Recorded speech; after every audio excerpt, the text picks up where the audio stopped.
সংবিধানের সর্বশেষ সংশোধনী অনুযায়ী কোনোভাবেই নিরপেক্ষ নির্বাচন সম্ভব নয় বলে অভিমত দিয়েছেন দেশের বিশিষ্ট ব্যক্তিরা। তত্ত্বাবধায়ক সরকারের সাবেক উপদেষ্টা, নির্বাচন কমিশনার এবং আইন বিশেষজ্ঞরা মনে করেন, সংসদ বিলুপ্ত না করে এমপিদের ক্ষমতায় রেখে নির্বাচন অনুষ্ঠানের বিধান পৃথিবীর কোনো গণতান্ত্রিক দেশেই নেই। ফরিদ আলমের বিশেষ রিপোর্ট।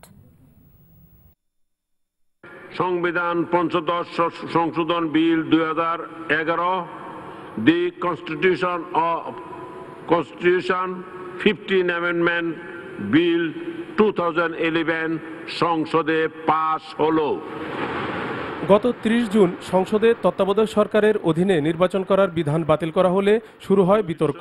এ অবস্থায় সংবিধানের পঞ্চদশ সংশোধনী অনুযায়ী এমপিদের পদে বহাল রেখে নির্বাচন কতটুকু গ্রহণযোগ্য হবে তা নিয়ে প্রশ্ন তুলেছেন অনেকেই।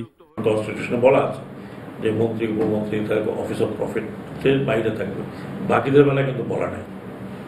সেখানে অফিস অফ প্রফিটের কথা যখন আসবে তখন কিন্তু এটা নিয়ে একটা সমস্যা হবে। আমি যতটুকু মনে করি যে ফেয়ার ইলেকশন করা খুব ইম্পসিবল। তত্ত্বাবধায়ক সরকারের সাবেক উপদেষ্টা হাফিজ উদ্দিন মনে করেন, সংসদ বিলুপ্ত না করে নির্বাচন অনুষ্ঠানের বিধান নজিরবিহীন।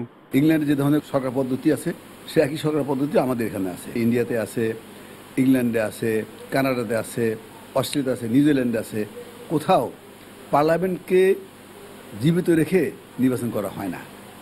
সবসময় পার্লামেন্ট বাতিল করা হয়, মন্ত্রিসভা বাতিল হয়, তবে মন্ত্রিসভাকে অনুরোধ করা হয়, যিনি রাষ্ট্রপ্রধান তিনি অনুরোধ করেন যে এরকম আপনারা ইন্টারিম অন্তর্বর্তীকালীন সরকার হিসাবে আপনারা কন্টিনিউ করেন ইলেকশন হওয়া পর্যন্ত। আমাদের দেশে পার্লামেন্টকে বজায় রাখা হবে, যে পার্লামেন্ট বজায় থাকলে এমপি সাহেবরা ক্ষমতা থাকবেন, এমপি সাহেবদের কথা বাইরে কোনো সরকারি কর্মচারী কিছুই করতে পারবে না এবং তারা কোনো নিরপেক্ষ ভূমিকা পালন করতে পারবে না। এটা সম্ভব নয় এবং পৃথিবীর কোথাও এটা নজিরও নাই। বিশিষ্ট আইনজীবী ডক্টর শাহদ্দিন মালিক মনে করেন, বিদ্যমান সংবিধান অনুযায়ী নির্বাচন অনুষ্ঠানে আপাতদৃষ্টিতে আইনগত সমস্যা না থাকলেও এই ব্যবস্থা নিরপেক্ষ নির্বাচনের ক্ষেত্রে একটা বড় অন্তরায়। একটা সংসদ বিদ্যমান অবস্থায় সংসদে নির্বাচন হয় বলে অন্য কোনো দেশে আমার জানা নেই। এটা সুষ্ঠু নির্বাচনের জন্য বিরাট বাধা হবে। 72 সংবিধানের অনেক জায়গা আছে যেখানে হয়তো বর্তমান সরকারের জন্য সুবিধাজনক হতো না, বা কিন্তু সার্বিকভাবে দেশ বা রাষ্ট্রের জন্য সুবিধাজনক হতো, সেখানে তারা ফিরে যান নাই।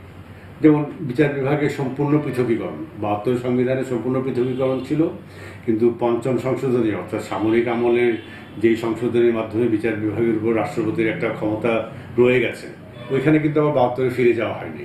অনেক ক্ষেত্রেই যেখানে সরকারের নিয়ন্ত্রণটা কমে যাবে 72 সংবিধানের অনুচ্ছেদগুলিতে ফিরে গেলে, এরকম অনেক জায়গায় সরকার ফিরে যায়নি।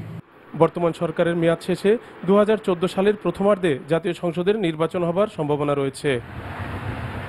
Farid Alam, NTV news, Dhaka.